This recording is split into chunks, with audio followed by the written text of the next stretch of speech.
Намсран банзрагчийн зохиол Сүүлчийн буун дуу 22 дугаар хэсэг.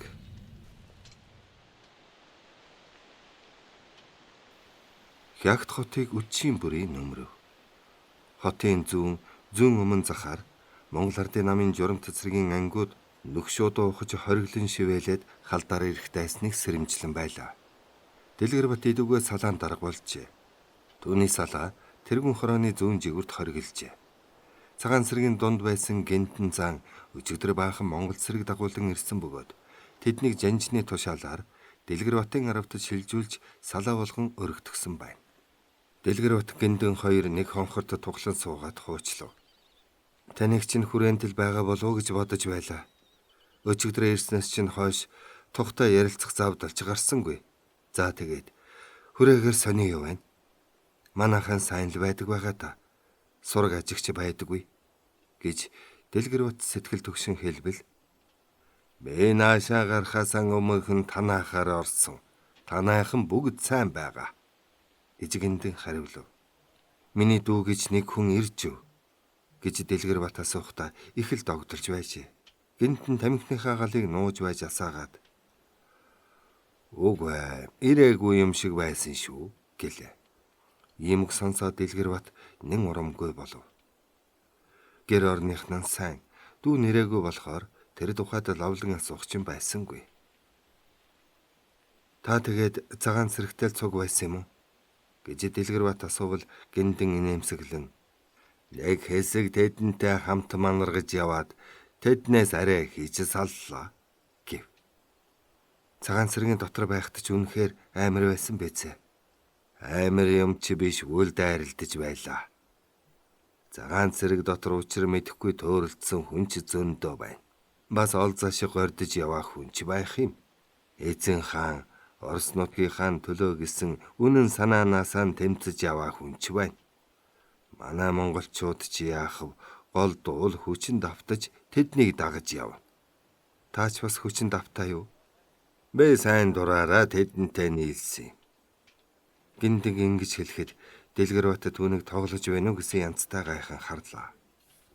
Бэ Сүхбаатрын тушаалаар цагааны дотор байсан юм гэж хэлбэл Дэлгэр бат сая учрыг мэдэж барууныхан хүрээнд байхдаа хэр зэрэг ширүүн авирлаж байсан бэ? Цагааныхын чинь хүн алхаа юм чинээнд боддгүй харгас улс юм аа. Манай зуутад нэг сүрхий яргчин бий. Уг хэлэн яг л Монгол. Тэгсэн мөртлөө Батуяв гэсэн бүрээд нэртэй. Түүний зориг гэж чулуул гэсэн үг. Мөнч цэцэн буудна. Морин гэж яста ирэх хүний унаада. Ялалцсан хар устай маш хурдан. Цэц уцхыг мэдэхгүй аргамаг хөлөг гэж л тийм байдаг байх. Манай зуутын даамл Очиров гэж бас нэг зэрлэг амтан байсан. Ашгүй хэд хоногийн өмнө алагдсан. Батуяв түүний оронд зуутын дарга болсон. Уг нь тусалх нь байсан юм л да. Тэр Батуяв хүрээнд байхдаа мөнч олон хятадын пүүстэй эрэмцсэн дээ. Нааш ирэх замдаа чи тэр хавьор пүүс 8 дайралдвал уулгалан дайрч дээрэм тонол зөндөө хийж олон ч хүний аминд хүрсэн. Хавар улаан хатны тулалтаанд гаминтай байлтахад ёстой л нэг цэрэг шиг тулалдсан. Баруун үнгээр нь түүнийг загалмаа удангоор шагнасан юм. Ямар сүрхий ирвэ? Монгол хүн биш байлгүй? Бөө мэд. Учир нь олдохгүй л зэрлэг амтэн. Ол зашиг олох хүн алах нь түүний гол хүсэл бодол бололтой юм билээ. Хятад хүнийг ч бүр үзэж чадахгүй алж л байж сална. Ямар янзын хүн байна? Ууган сайхан нэр. Ширвэ хар сахалтай, хүрэн бор царайтай, гялалтсан хурц хар нүдтэй, дунд зэргийн нуруутай. Ижигэнтэн түүний шинж төрхийн тухай ярихад Дэлгэр батад их л тань шиг санагдана. Гялалтсан хар нүдтэй, дунд зэргийн нуруутай гинэ. Хятад хүн үзэж чаддгүй гэдг нь сони юм гэж бодоод нэр нь Батуяв юм уу гэж лавлав. Гэнтэн энэ маань түүний нэрийг юунд нь инхүү сонирхов гэж бодсон ч тийм ээ. Цагаан цэргийн хорооны даргаас авахуулаад бүхэл хүн түүнийг тэгэж дуудадгийг гэв. Иймг сонсоод дэлгэрүүд санаа амрах шиг болж саяын бодож байсан эвгүй зүйлээ сэтгэл санаанаас холдуулах гэж хичээн. Миний дүү явч биш. Би ягаад тэр хүнийг дүүгээ гэж бодов? Биеийн ерөнхий байдал төстэй, хятад хүн үзэж чаддаггүй, дээрэмчин тонолж гэхээр л тэгж бодсон хэрэггүй.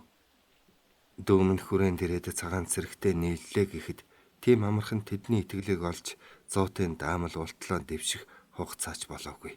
Тэгч ёсгүй. Цагаан намынхан юу боллоо гэж түүнийг ийхүү өргөмжлөн дарга даамал болгох билээ дээ. Энэ бол миний л муу санааных. Миний дүү хэдийгээр хятад хүнд өстөөч гэсэн ард түмнийхээ эсрэг хандсан өөдгөө замд орохгүй шүү дээ гэж бодлоо. Тэр хоёрыг ийхүү ярилцаж байтал харамхойч болов. Дэлгэрбат салааныхаа цэргүүдээ хоригдсан газраар явж шинийн харамхойг далимдуулж цагааныхан довтолж магадгүй гэж болгоомжлон цэргүүдээ сонос сургаг байж өчөөхөн чимээ гаргаж болохгүй гэж чандлан тушааснаа дөрүүчин байсан хонхортон ирвэл гиндэн гэрлээ халахлан нууцлаад тамхи татдсан. Дэлгэрбат түүний хажууд зүүн гараараа тулан суухдаа айгүй ярваажээ. 10 хоногийн өмнө эвцэгт цагаантай тулахтаа олсон шарх нь хэдий идгэж ансан боловч эвгүй хөдөлбөл шархран өвддөг байлаа. Тинхүү шархаа хүндсэндөө ярван гинснийг гиндэн мэдчихэд чи яаж орхив гэв. Зүгээрээ саяхан зүүн гараа баг зэрэг гэмтээсэн. Түүнийгээ хөндөж орхилоо гэж дэлгэрбат аяархан хэлв. Их л бүдэгхэн алсад хаяа их буугаар буутах нь лүн хийн. Цагаантнууд Оросын Троицк-Савск хот руу уулгалан дайраад байна уу да гэж дэлгэрбат асуувал тийм ээ. Тэнд Оросын улаан цэрэг олон байгаа болохоор эхлээд түүнийг дарах юмсан гэж бөөн хүчээр дайрч байгаа юм гэж гиндэн хариулв. Шин нэлээд орой болсон ч их буугаар буутхан зогссонгүй нүргэлсээр байлаа.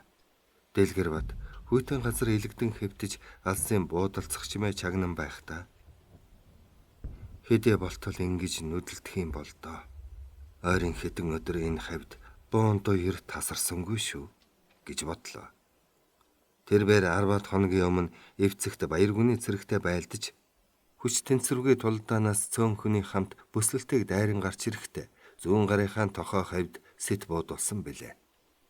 Гэлээж тэр шархаа цэргийн эмнэлэгт очиж боолгочхоод оройдоо хороондоо буцаж ирэхэд хороо нь халдаар ирсэн баяр гүний цэргийг хяартлан цохиж хөөсөн байжээ. Хэдийгээр баяр гүний цэрэг бутн эргүүлсэн ч гэсэн барууны гол хүч хэдэн өдрийн турш Троицк-Савск хот руу уулгалан дайрахын зэрэгцээ бас Хягт хот руу үе цөмрөн орохыг оролдож байсан юм. Монгол ардын намын журамт цэрэг Хягт хотыг батлан сахиж цагаантны удаа дараагийн өнгөлцлөгийг няцаасаар байлаа. Оргилсон цэргүүд алсад нүргэлэх их бууны буудлахыг чагнан байсаар үүр цайлгав. Дайсан халдаж ирээгүй тэдний санаа амарч дор бүртэл тамхи байгуулцгаав. Нар тусгаас өмнө Жанжин Сүхбаатар Оросын улаан цэргийн хэдэн дарга нарын хамт оргилсон цэргүүд дээр ирлээ. Тэдний араас зөндөө Орос цэрэг ирж хэд хэдэн их буу яаралтай зоох нь мөдхөн ширүүн тулдаан болох нь илт болов. Сүхбаатар хороо суман салаадын дарга нарыг дуудуулжээ. Дэлгэрбат хорооныхон бусад дарга нарын хамт Сүхбаатарын дэргэд очивол хамт ирсэн Орос дарга нартайгаа юм ярилцсан гараараа ийш тийш зангана. Сүхбаатар тэдэнтэй ярьж дуусаад дуудагдж ирсэн дарга нараа харж баруун өнгөрний олон мянган цэрэг Троицк-Савск хотын дэргэд зөвлөлт Орос улсын улаан цэрэгт салам зохиулаад өнөө өглөө манай хил рүү орж ирсэн байна. Ийм дардын намын журамт цэрэг тэднийг Оросын улаан цэргийн хамт тосон байлдана. Туршуулын мэдээнээс үзэхэд цагаан намын хулгай нарын цэрэг мөргөдтэй уулын өвөр рүү дөрүүч нь орж ирээд байна. Юуны өмнө морин ангиуд хурдвчлан явах хэрэгтэй гэж тушаав. Цэрэнбат бутарч сарнсан зуутай арайхийн цуглуулбал 18 хүнтэй байсанд учиргүй бухимдав. Хойноос нь мөрдөн хөөх улаантан ер амар заяа үзүүлэхгүй тул бууж хөлийн чилээж гаргах завуулдалгүй ийш тийш сүлжин зогтааж байлаа. Хороон чухам хаана байгааг ч мэд харгалах. Битүү модон дундуур давхсаар нэгэн голын хөвөнд ирлээ. Буундоо сонсдохгүй болсон учраас баг зэрэг тайвширч мордоо усалж байтал модон дундаас хэдэн зэрэг гарч ирсэн нь хорооных нь танил монголчууд байлаа. Та нар хаанаас ирэв гэвэл бид бас л зүгтааж явна. Манай сумангаас үлдсэн нь л бид хэд гэв. Энэ ямар голов? 90 гол. Дарга чинь яасан бэ? Мэдхгүй алагдсан байх. Манай хороо хаана байна? Мэдх юм алга. Тэгвэл та нар миний захиргаанд яв. Монгол цэргүүд юм хэлсэнгүй. Эдгээр монгол цэрэг бүгд буу зэвсэгтэйгээ явсан тул Цэрэнбат их л олзуурхаж байлаа. Тэдэнтэй нийлээд 129 хүнтэй болжээ. Цэрэнбат цэргүүдийнхээ буу зэвсэг сум хэрэглэлийг шалгаж үзвэл хангалттай байсанд бүр журамшив. Тэд морой хантал услаад гол гатлан урд хөвөнд нь гарлаа. Ил цагаан газар явхаас болгоомжлон голын иргэн бургасан дундуур сүлжин явж байтал хот айл харагдлаа. Цэрэнбат мориндон ташир өгч цэрэгээ дагуулan хот айл руу сүртэй дайран орсон боловч хинч тосож ухтсангүй. Харин улаан халтар нохоол урж тасчих гээд хавцсан хүмбөрөөд цорайлно. Уу тасхиж нохойг ин сунаж унлаа. Нэг боройд цэрэг нохойг бууцсан ажээ. Хот айлынхан дайны хөлөөс бүгд дөрвөөд явчихсан бололтой. Өлсөж ундаасан цэргүүд Цэрэнбатыг яах бол гэж айсанчгүй мориноосоо буун хараач, хэдэн гэрээр тарж идэж уух юм хайж хамаг юмыг нь урвуулан нэгжив. Цэрэнбат авдар савыг нь онгичин байж хэдэн янчаа, нэг мөнгөн аяг, эхнэр хүний толгой мөнгөнд даруулга олов. Тэр хэдэн гэрт баг зэрэг түүхий гурил будаанаас өөр идэж уух юм даанч байсангүй. Харин хэдэн модон дундаас нэг өхөр хөөжирлээ. Түүнийг дөхөөрч заримыг нь чанаж, заримыг нь шарж идээд бужигнаж байтал морин төвөргөнд тажигнав. Цэргүүд бууга шүрэн авсан боловч хоёр цагаан цэрэг айсуудад санаа амарч шарсан бах руугаа ханцуу шамлан дайрч булаалдан идэнэ. Цэрэнбатад туслах бурайда тэр хоёр орс цэрэгтэй яриулбал баруун жанжин сарниж бутарсан цэрэгээ цуглуулж байна. Баруун тийшээ ахай гүн лувсан хайдвын хошуу руу яв гэж тушаасан байжээ. Цэрэнбат цэрэгээ цадтал хооллуулад баруун тийшээ явлаа. Ихэнх цэрэгийн унаа нь харшиж итсэн тул хурдан явах арга байсангүй. Голын бургас дундуур нуугдан явж байхад хойноос нардын журамт цэрэгийн нэг баг цэрэг мөр алдалгүй хөөж яваг мэдсэнгүй. Цэрэнбатынхан ийн явж байтал модон дундаас баахан адуу туусан хүн гарч иржээ. Цэрэнбат түүнийг харангуйтаа цэргүүдтэй дохиоглоо. Алуурчин эр буу зэвсэгтэй улсыг хараад учиргүй айд сандран адууган өргөч хот зүхтаалаа. Цэрэнбат айлгах санаатай хойноос нь 2 удаа буудаад "Энэ адуунаас унаагаа юу үлцгээ" гэж тушаав. Цэргүүд өргөсөн адууг хумын боогнуулээд ур хүчтэй хэдэн саймар барилан авч байтал тал талаас нь буундуу нэжигнэв. Өөж явсан баг цэрэг гүйцэж ирсэн байжээ. Цэрэнбат тэдэнтэй дэмий байлдаж хохирохыг бодсонгүй зүхтаарай гэж хашгираад хилэн хараа хэд хүчтэй таширдав. Хар мөрөн салхи татуулан хурдлахад цэргүүд нь ч сууралтан даглаа. Сум улин эсгэрч хүмүүс орилолтохыг Цэрэнбат сонссон авч эргэж харсангүй шууг адал бай. Буундоо сонсдох нь холдохоор эргэж харвал цэргүүд нь барааны газар хоцорсон тул мориныхаа амийг татчихвүлээ. Цэргүүд нь овон цон хөрч ирэв. Бас 5-6 хүн алга болжээ. Цэрэнбат тэднийг харснаа ганц ч үг хэлсэнгүй морион даврав. Тэд жолоо хүмэлгүй давхсаар шүн болгов. Цэрэнбат шүн боллоо гэд унаа морио амраах игч бодсонгүй. Зогсолтгүй явсаар үүр цайх үед нэгэн суурин газрын бараа харж саял жолоогоо татлаа. Тэнд бас улааныхан отож байдгийн болов гэж Цэрэнбат хэлбэл "Бэ үзээд ирье" гэж туслах нь хэлв. Цэрэнбат туслахаа нэг хүний хамт суурингийн өд явуулаад бусдыгаа модон дунд бөгөөлөв. Нэлээд удаж байтал суурингийн тэндээс буундуу гарлаа.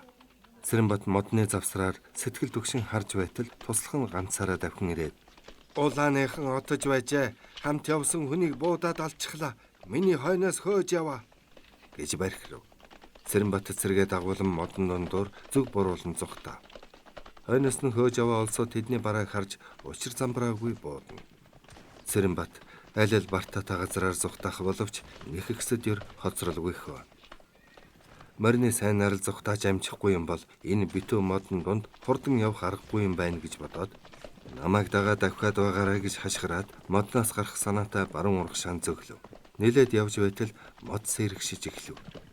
Модноос гарахад ойролцоохон нүцгэн гүвээ харагдлаа. Цэрэнбат тэр гүвээ ууд салхи татуулан шуугоолов. Хэлэн харн газрын өд дүүлэн дүүлсээр төдгөн гүвэн дээр гарч ирлээ. Мориныхаа амийг эргүүлж харвал цэргүүд нь газрын өд зүтгүүлсээр айсв. Хөөж аваа улааныхан модноос мултраад тэдний хойноос элдэж байна. Энэ хэдэн цэргийг хүлээгээд байвал амиач алдаж мэднэ гэд санаад гүвэний цаад руу яаран бууж багшаархан хоолоо гаталж цаад талын модтой өндөр уулын хормоо хүрээд мориноосоо буун харав. Хоолой дундуур хэдэн морьтой хүн тоос хадаан давхсаар л байлаа. Тэдний хойноос хөөж аваа хүмүүс ч гарч ирсэнгүүд санаа амран тамхи татаж тэднийг хүлээлээ. Хэдэн хүн морио баруун солгоогүй ороолгосоор хурч ирэв. Тэдний морьд нь усган хулган болтлон хөлөрч амаар нь цагаан хөөс сахарв. Модон дотор орж нуухдахгүй бол болохгүй гэж Цэрэнбат захиран хэлээд моринд овхсхийг мордож шогшуулв. Цэргүүд нь эцэд сулдсан мордийнхаа бөөрийг унталд авирч зогсоо зайгүй ороолгон шогшцгоо. Тэд уулын модонд лавхан ороход морьдон амраа гэж Цэрэнбат тушаавал тэд мориноосаа бараг унах төхөн бууж газар сунан унцгаа. 20 хэдэн хүнээс дөнгөж 7 хүн амьд мэнд гарч иржээ. Цэрэнбат мориноосаа бууж "Босд нь хайцсан юм" гэвэл сүүлдэж ирсэн нэг бурайд эргэж харснаа. "Очиг дээр бэдэнтэй нийлсэн Арбад Монгол улааны талд дагаж орсон. Манай зуутаас үлдсэн зарим нь алагдсан, зарим нь баригдсан байх" гэв. "Эндэ жаал амрыг улааныхан биднийг зүг чиггүй алдсан байх гэсэн ч мөрдөөд ирж магадгүй" гэж Цэрэнбат хэлээд 2 хүнийг модны зах руу явуулж бараа харуулв. Цэрэнбат бүдүү мод түшин зогсоо зайгүй тамхи баагуулан суухад хэдэн цэрэг нь мөн л дүнсгэр царайлан, зарим нь газар хэвдэж, зарим нь мод түшин суужээ. Газар сайгвал улааныхан үүрлсэн юм шивдэ. Олон удаагийн дайн тулаанд орж мөндөр шиг асгарах суман дор явлаа. Тэр олон сум онохгүй байхыг бодоход бурхан л намайг харж үздэг шиг байна. Богд хаанаас мутрын адис авч аминаасаа даатгсан болоод л энэ визээ. Улаантан гэдэг нь оросч байна, монголч байна. Тэдний хүч асар их юм аа. Бид цаашдаа яадаг бол баруун жанжин хаан байна. Бид тулалдах бүртэл бүтэлгүйтэж хяар зохиолох юм. Яасан тэнгэр нь харалсан золгив. Улаан хаданд гамин мөнч сүрхий хядаж байсан юмсан. Түүн шиг тулалдаж болохгүй юм. Улаан халз дайраад орохдоо зэрэгэл их буугаар сүйд хийх юм. Энэ цагаан цэргүүд ч юм л бол сүүлэн хавчаад зүхтаадаг зүрхгүй амьтад юм шивдэ. Суурин газар, улаан хад, ой мод хаан л бол хаан улааныхан үүрлсэн шиг байна. Тэгэхээр гიშгэх газар ч олдохгүй. Би ерөн цагааныхныг дагаад юу л болдог бол доо. Дагахгүй гэд хайчихв. Улааны талд дагаар орвол яах вэ? Тэд намайг ингэж мэдх юм. Энэ улаан гэдэг чинь ер нь юун болсон? Бурхан шашнаан устгадаг, буруу номын улсал гэж дууснаас биш, нүдэрээ үтсэн биш. Гэж Цэрэнбат бодоод хэдэн цэргийн харвал тэд мөн л дүнсгэр царайлан өөрийг нь юу гэх бол гэсэн янзтай харна. Тэд унаамаараа сайн амрааж нар шингэсэн хойно өндөр уулыг арлан явлаа. Уулын шувтрах үзүүрт иртэл бас нэг суурин газар харагдав. Тэнд бас л улааныхан отож байдаг юм болов уу? Хэр байхгүй бол хоолунд идэж уух юмсан гэж бодоод суурин тийш дурандав. Хүн амтэн ч юу үзэхдэггүй ажээ. Суурингийн зүүнтэй Арвад бор гэрээс хаяа хүн гарч орно. Морь малтааш хүн үзэхдэггүй байна. Суурин руу очиж хоолунд олж идэх үү гэвэл цэргүүд нь дуугарсангүй. Барга царайтай дуу цөөнтэй туслах нь суурин тийш харж байснаа. Болохгүй байх. Тэнд бас улааныхан отож байвал бид амьгүй болно гэлээ. Цэрэнбат туслахынхаа үгийг сөргөх зүрх хөрсөнгүй. Удалгүй гүн шөнийн харанхуй эргэн тойрныг бүчиж юу ч харагдахгүй боллоо. Би сууринд очоод ирье гэж Цэрэнбат хэлбэл болохгүй. Очвол бүгдээрээ л явна гэж туслах нь хэлв. Цэрэнбат юм ч хэлсэнгүй морин давирахад хилэн харн хазаар даран дүүхэлцэв. Тэд чимээгүй шогшуулсаар сууринд ойртоод чагнав. Тэнд амьд амтан байгаа шинжалга гэрэл гэгээч үзэгдсэнгүй. Цэрэнбат 7 цэргийнхээ түрүүнд товор алхуулсаар суурин руу орлоо. Сэжигтэй юм мэдгцэнгүй. Харлаж бараанцсан хэдэн байшингийн дэргэд очиход нэг байшингийн цонхоор бүдэг гэрэл сүүмэлцэн. Тэд тэр байшингийн дэргэд очиод ийш тийш харвал гадуур нь моримал юу ч харагдсангүй санаа амарч мориноос бууцгаав. Цэрэнбат туслахаа дагуулan байшингууд явахдаа гар буугаан барьсаар болгоомжлон чимээ чагна. Туслах нь 6 цэргээ байшингийн гадаа үлдээхдээ болгоомжтой байхыг захиад бас буугаан цэхэд Цэрэнбатын хойноос явжээ. Цэрэнбат хаалганд нь хүрээд аяархан татвал түгжээгүй байсан тул гинэт огц татан онгойлгон харин ороход туслахын хойноос нь сүр сархийн орж ирлээ. Хүн орж ирэх чимээнээр тэнд байсан настай хятад өлийж харснаа буу зэвсэгтэй сүртэй 2 хүнийг хараад дуугарч чадсангүй амаа ангаагаад гөлөрчихв. Цэрэнбат өрөөнд доторхыг сайтар ажиглахад өөр хүн байсангүй. Муу гамын цаан чинь хэн нуугдаж байна? Улааныхан байна уу? Гэж Цэрэнбат эрсгэн хэлээд бууга тэр хүн рүү чиглүүлэн хэд алхахад өнөө хятад сөхрөн сууж "Аймэг минь оршоо" гэж муухай орлоо. "Дуугаан тат өөр хэн байна танаад?" "Шалт ноён та. Би ядарсан нэгэн тариачаа. Манайд өөр хэн ч байгаагүй." Цэрэнбат туслахойдоо харж нүдэ ирэмхэд туслахын сөхөрсөн хятадын хажуугаар гарч цаад талын өрөөнд орж үзлээ. 2 өрөөтэй тэр байшинд өөр хүн байсангүй. "Танаа үүгээр улааныхан ирсэн үү?" гэж Цэрэнбат сүртэй наргагүй асуувал "За дэйдэс минь ойрдоо хинч ирээгүй. Бид Монгол газар олон жил сууж идсэн нутагийн номхон уулас" гэж тэр хятад бовтно. "Танаас ойронд олон айл бий юу?" "Ногоо тарж амьдардаг хэдин ядарсан луухан 10-ад Монгол айл бий." "Чи бидэнд одоохон хоол хийж өг." "За бололгүй яаха." Цэрэнбат гараа зангавал туслах нь гарч нэг хүнийг өөдөнд үлдээгээд бусдыг нь дагуулan орж ирлээ. "Ноён Батуй" гэж нэг зэрэг юм хэлэх гэтэл туслах нь огцомхон эргэн харж дуу гэж зандрав. Луухан нугастай юм шиг нахилзаж "Манай өөчөөхөн гэрт Ноён Батуй морилон ирсэн хэрэг юу та их аз завшаам" гэж тонголзон мөргөлөө. Цэрэнбат түүнийг харснаа доохтой нэмсэглэн "Муу илжиг чи миний нэрийг сонссон юм уу?" гэвэл хөгшин хятад дахин мэгсгийж "Эрхэмтэйцэн нэрийг сонсолгүй яаха. Таны аалдар сууг аль хэдийн манай энэ хавьяахан сонсож мэдсэн. Эрхэм цэргийн хүн та тавтай саадах тоо. Би одоохон сайхан хоол бэлдээ. Би айлын хүний гуйж ирээд хамжилт суулъя" гэлээ. Цэрэнбат юмч хэлсэнгүй. Өргөн модон ханзан дээр суухад цэргүүд нь суужээ. Луухан бүхэлдсэн нахилзаж их л сайхан айшилж цаад өрөөнөөс лүүтэй хар арих авчран Цэрэнбатын өмнө тавиад "Эрхэм жанжи арих зооглож ба. Би одоохон хоол хийн" гэд үүд рүү хурдан алхав. "Чи хайчих нь" гэж туслахын ширүүхэн асуувал эргэн харж гараа илгэндээ өвхөн тонгос хийж "Манай айлын хүн сүрхий сайн тоогооч. Түүнийг авчирч хоол хийлгүүлээ" гэв. Туслах дөрүүнээс хойш энэ сайхан айштай залтай байрын хятадыг хараад баахан сэлжиглэж байсан ажээ.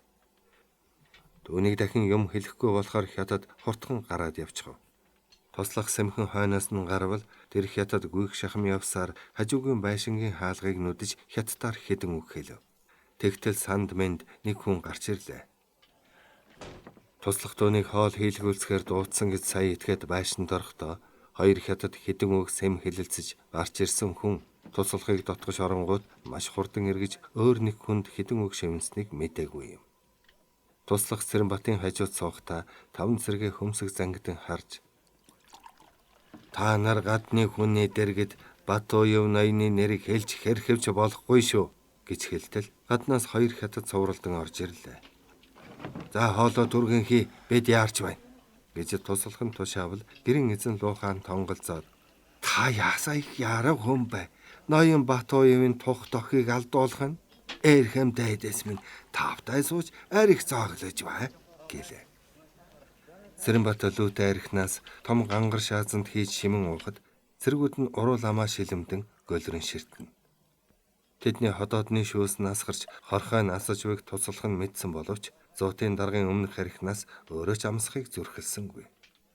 Цэрэнбат нэг том шаазан уучгаад архианд туслах руугаан ойртуулж "Та нар ууцгаа" гэвэл хэдэн цэрэг нь бүгд ухсхийж нэг аяг хийж аваад гүд залгилв. Туслах архинаас зуутын даргынхаа аяганд дүүргээд өөртөө хийж шимэн уулаа. Гэрийн эзэн хөгшин хятад мах хөшөглөж дагуулж ирсэн хятад нь гурил зуурна. Туслах тэр хоёрыг нүдний булангаар сэм ажиж архи аажуухан уулаа. Цэрэнбатч тэр цэргүүдч тэр өлөн хоосон явсан болохоор ганц аяг архи уучгаад нүдэн бүрэлдсэн сүүмэлзэж хачин болжээ. "Наад хоол чи яасан удаа юм?"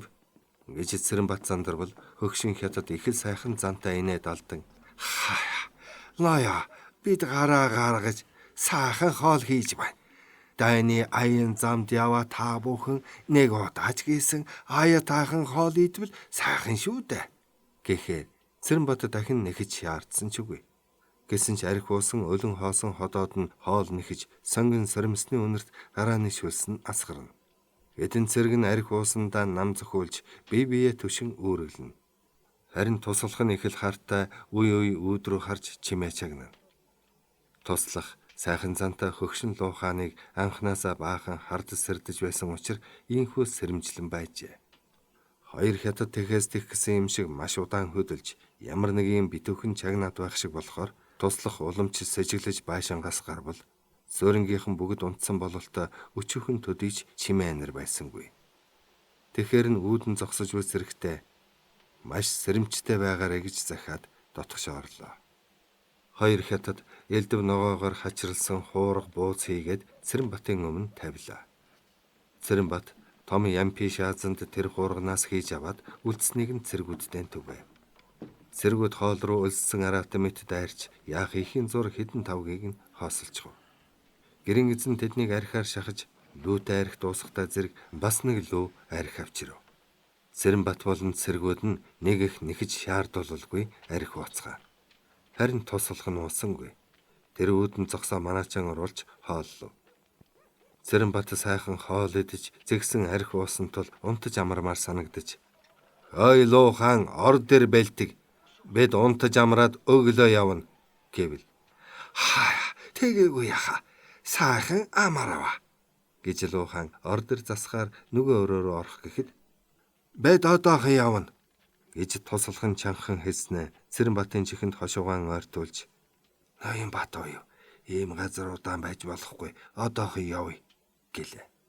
Туслах нь их хашир бас насаарч ахмад хүн учраас Цэрэнбат үгнээс нь нэг их зөрхийг боддоггүй болсон юм. "За тэгвэл жаахан архи уучихъя. Алив луухан архи авчир" гэж хашгирав. "Лая та манай архи дуусаа. Өөр айлаас архи олж ирэх үү?" гэд бүгд рүү алхахад "Хэрэггүй" гэж туслах нь бас хориглов.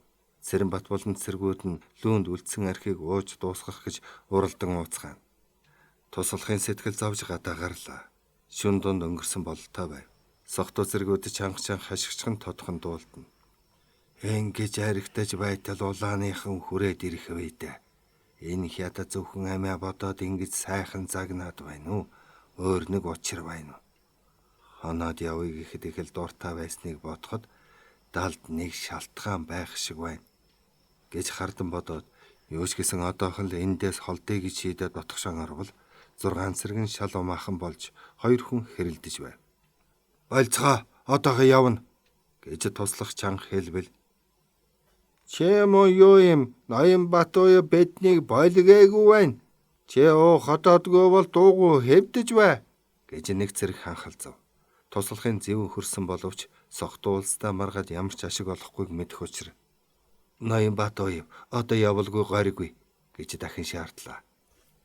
Туслахын түрүүнээс хойш сэтгэлэн зовниж тогтвор алдаад нэг л юм мэдээд байна гэж Цэрэнбат бодоод бослоо. Хөгшин хятад их л сандран "Ноён бат уу тахаачих нь" гэв. Цэрэнбат хөмсөг зангидан бодол болсноо. "Морь гараад ирий" гэд өдрөө алхав.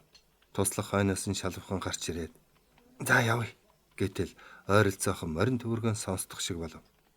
"За тэр Морьтой улс ирж явна гэж тусалх нь хэлснэ Баашингийн хаалга цэлэтэл нээж "Цаан чинь улаантан" гэж байдаг тэнхээгээр хашгирснаа Цэрэнбатын хөтлөн морио дөнгүүлээ.